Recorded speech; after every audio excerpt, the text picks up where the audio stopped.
Hello, my name is Jennifer Runyon, R-U-N-Y-A-N, and I'm the Special Agent in charge of the FBI Detroit Field Office. First, our hearts continue to be with the Jewish community and the victims here in Michigan as they recover from this devastating attack.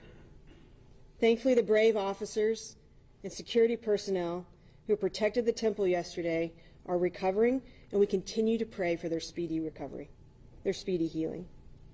Acts of violence against houses of worship, schools, and our communities have no place in Michigan, and the FBI continues to work tirelessly to provide support for these families and to investigate the events that led up to this ruthless act of violence. Now I'd like to provide an update about this active and ongoing investigation. We are aware that there's been a significant amount of public reporting about the assailant. However, because we are only 30 hours into this active investigation, it would be irresponsible for me to speculate about his motive at this time. Our team's been working around the clock to ensure that we remain focused on providing confirmed facts about this investigation rather than uncorroborated speculation. The FBI continues to process the evidence we've collected from the temple, the vehicle, and surrounding locations. At this time, there are no new known threats to the community, and the FBI has no indications that this attack was connected to the shooting at Old Dominion University in Norfolk, Virginia. The FBI has forensically confirmed that the assailant responsible for carrying out this attack was Ayman Mohammed Ghazali, age 41, from Dearborn Heights, Michigan. He has no previous criminal history and no registered weapons. He also has never been the subject of an FBI investigation. As for the preliminary timeline of yesterday's events, here's what I can provide.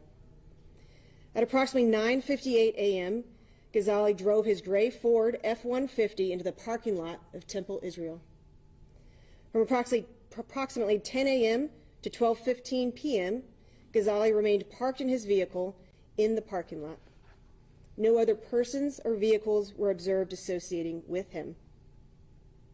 At approximately 12:15 p.m., Ghazali starts driving through the parking lot, and at approximately 12:19 p.m., Ghazali drives his vehicle into door 5 on the southeast corner of the building, hitting a security guard on his way in. At approximately 12:20, Ghazali's vehicle gets jammed between hallway walls, and he begins firing through the windshield of his vehicle. Ghazali and the first security officer engage in a gunfight through the rear window of Ghazali's vehicle. And at this point, Ghazali is unable to extract himself due to the vehicle being jammed in the hallway. At approximately 12:22 p.m., a second security officer engages Ghazali in a gunfight from the front of the vehicle. And soon thereafter, Ghazali's vehicle, his engine compartment, catches on fire, and at some point during the gunfight, Ghazali suffers a self-inflicted gunshot wound to the head. In the bed of the truck, we found large quantities of commercial-grade fireworks and several jugs of flammable liquid we believe to be gasoline, some of which has been consumed in the fire. Again, I'd like to commend the teachers and the staff who successfully evacuated the children during this attack. We realize this is a traumatic event for everyone, and as a result, we have set up the Family Assistance Center to provide victim services, support, and resources here at the J Detroit for any individuals affected by this tragedy. For those looking to recover their personal items that were left at Temple Israel during this attack, you and your family can recover your items here at the Family Assistance Center at the old fitness area of the J throughout the weekend. For the public, I continue to ask everyone and anyone if you have any additional information about the subject or this incident to submit a digital media tip at www.fbi.gov/West Bloomfield attack or to call our tip line at 1-800-CALL-FBI. We ask that you continue to provide any information that you deem helpful, no matter how small you think it is. Additionally, if you or someone you know, a family member, a coworker, or a friend, is exhibiting concerning behavior or making threats towards themselves or others, please call your local police department or the FBI, once again, at 1-800-CALL-FBI. We need the community's help to keep everyone safe. I would also like to thank our state, local, and federal partners, along with the Jewish Federation, the Jewish Community Security, and the Temple Israel Security, as well as the local community, for all of their collaboration as we continue to work this investigation. Our partnerships and efforts are focused on keeping these communities safe, and we cannot mitigate or fully investigate these incidents without their tireless support. Lastly, I just want to leave you with this. The FBI will continue on our no-fail mission to defend the homeland against those who intend to create fear or harm. And I also encourage all of our places of worship to remain vigilant. I'd like to encourage our houses of worship and schools to work with their local, state, and federal partners to get active shooter training, such as the FBI's Active Shooter Attack Prevention and Preparedness Training, to ensure everyone is protected while our first responders arrive to stop threats. At this time, I'll turn it over to Sheriff Bouchard. Thank you. First, I'd like to say thank you to everybody that did respond, state, federal, all of our partners. There was a total of 605 law enforcement officers that responded to the scene from 42 different agencies. That's the way we work in this area. You know, time and time again, you see things on television, on TV shows where there's animosity between agencies. We don't see that here. We have a shared mission, and that's to keep the community safe. It operated seamlessly. Everybody came from wherever they could. And one of the things that's amazing to me, given that you had 605 law enforcement coming here with breakneck speed, there was only one accident where one detective on the way here, lights and siren, had an accident, and that person will be okay. So that's a miracle in and of itself. I'd also like to say that a total now of 63 law enforcement officers were sent to the hospital as a result of the smoke inhalation, the situation when the car caught fire. They continued to pour into the building to make sure, A, that the threat was neutralized and there was no follow-on threat, and B, the innocent were evacuated. They accomplished that seamlessly with the great work of not only the security team, but the staff that knew how to marshal these young kids and get them moving in a way that got them out of the building quickly. I mean, we're talking kids from 0 to 5. This wasn't a group that knew what to do or how to do it. They relied on the staff that was there to get it done, and they did it in a great way. So that doesn't come by accident, and we talked a little bit about this before, training. We have all been training together for many, many years. Sadly, we have responded to multiple similar kinds of events around the county and in Michigan where active shooters were, and it comes from that deep training and participation and a willingness to help each other to be better prepared to respond to things that sadly we have to in today's world. So as you saw this play forward, again, it's not a time to make a plan at the door. That's why you have to train in advance, communicate in advance, and then execute when something like this begins to happen. Security did a great job. Staff did a great job. First responders did a great job, and it doesn't come without training. There's been questions about, well, it's kind of coincidental that there was training at the temple fairly recently, and is it connected or was there something suspected? The answer is no. We're training all the time as agencies with our partners, with our houses of worship, with our schools, and that was one of those such trainings. There was no credible intelligence or belief that it was about to get hit, but it's ongoing training throughout the community, and they did a great job executing that training. Also, I'd like to thank the community at large who has really poured out their support and affection for everyone involved. The Jewish community, first and foremost, has been, I think, uplifted and hugged from our community, and that's appreciated and is encouraged. If you know someone in the Jewish community, tell them you're with them. You stand against anti-Semitism. It's not tolerable on any level, anywhere, period. And also I'd like to thank, in addition to all of our partners, the Shenandoah Country Club and the Chaldean community, which served a lot of things, an incident command post and reunification center. They jumped right in and did everything they could and did that day, and they continue to do so to this day. And then finally, everyone here at this facility where we moved on day 2 has been amazing to make the facility and capability and staff available. It's those kinds of things. When you see the worst in humanity, you see the best. And we've seen the best in humanity respond to that here in this community. So I thank everybody for that.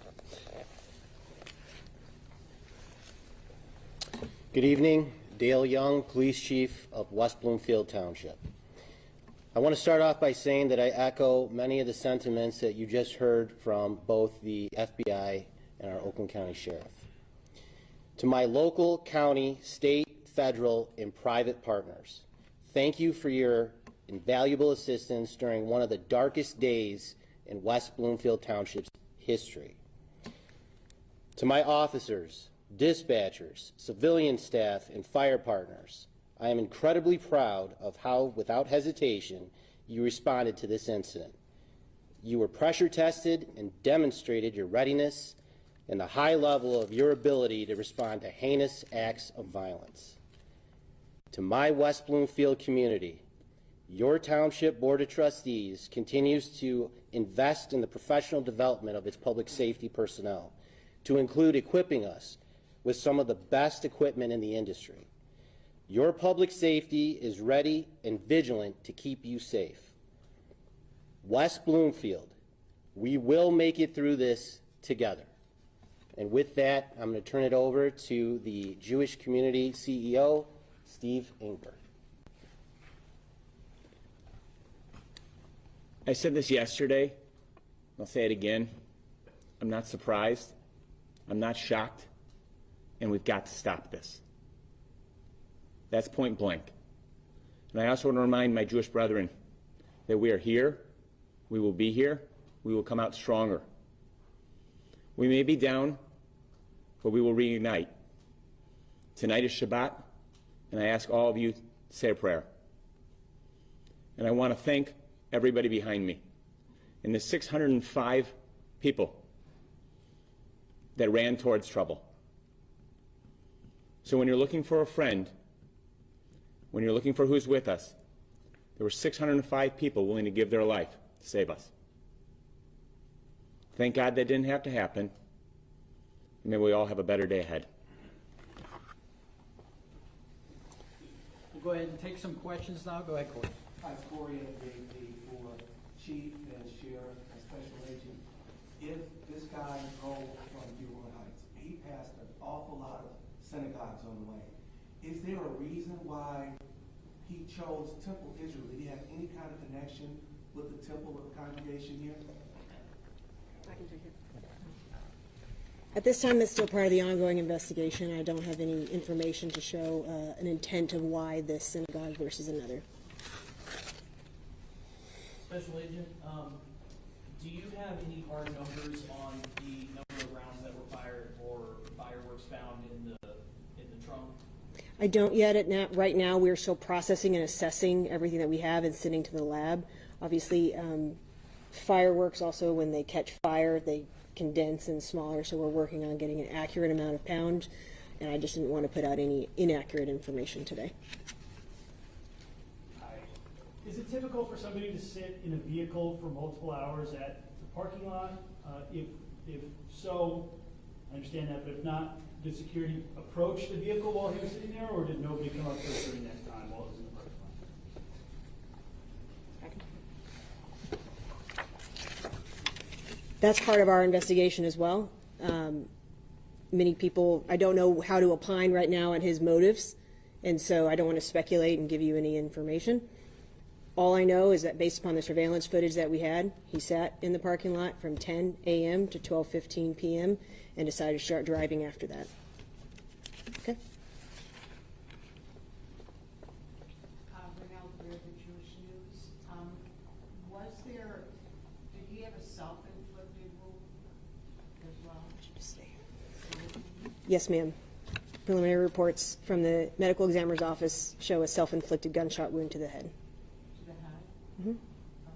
Do you have a written copy of your statement of what you said in the We can provide that. This is my media coordinator, Jordan Hall. He can make sure you get a written copy. Okay. Hi there, Kyla Russell with Local 4. You all just confirmed that the suspect was, in his car outside the temple there for a while. Do we know if he, and I've heard that maybe he's been to the temple a few times in weeks leading up, or in recent days? Can you speak to that at all? No, not at this time. It's still part of our building out the full timeline and a part of that investigation, and I'm not going to be able to comment further on that. Hi, Scott Walczak, Fox 2. Can you confirm when the truck entered and made its way, it ended up very close to where the kids were supposed to be? I think I have a response. Ask me that question again. Say that question. Where did the truck end up in relation to where the children's daycare center was? They were in a different part of the building. Okay, different part Yeah. of the building. Okay, thank you. We're told by some Dearborn Heights officials that the suspect recently had family members that were killed in an Israeli airstrike, but there's also reporting that those family members were members of Hezbollah, which has been designated a terrorist organization. Do you guys know that or have that information? So we are aware of that information. That's definitely part of our ongoing investigation. At this time, I can't provide any additional on that or speculate further. Because of the suspect's family members being killed in the strikes in Lebanon, we've been learning that some of his close friends and allies, they were actually contacting local law enforcement saying that the suspect was exhibiting some type of suspicious behavior. Is this anything that you all have been made aware about? We're still pursuing every lead that comes into us, and at this point in time, I'm not going to add anything additional to that. I appreciate that question. Hi, so are you treating this as a terror-related incident now? So as I've said, we're just 30 hours into this, and we're letting the facts and evidence lead where we're going. And it's too early to speculate on the subject's motive. For the FBI, motive and inspiration is a key part of how we characterize an incident. At the end of the day, this is a devastating attack that was clearly targeted against one of our largest temples in the country. And we're pursuing every lead, and the FBI is working diligently. And when I'm able to provide that information in a confirmed way through the facts and the evidence that we have, we will provide that. But at this time, we're just referring to it as a targeted act of violence until we have further information to provide about his true motive. This is going to be the last one. Given the number of religious institutions in West Bloomfield County and Oakland County, has patrol been increased or will it be increased at religious institutions throughout the weekend? Yeah, I mean, we have increased it all across the county. I know Chief Young has definitely done that in West Bloomfield and has been doing it for the days and weeks prior to this, because we've been in communication regularly. And we actually communicated with our partners in Southeast Michigan chiefs today, and the resources are all prepared and all queued up, and there'll be extra attention to houses of worship throughout the region. So if you see police cars there, it's not because something's happening, it's because we want to make sure you feel safe to worship as you have the right to do in this community and in this country. So this is going to be our last press conference for this event here. If we have new information that becomes available, you can find it either on the FBI social media account, or if it's something that's really substantial, we'll notify you for our next press conference. We want to thank you for your cooperation. You guys have been great during this time period. Hopefully everybody has a great weekend. Thank you. Thanks, Lieutenant.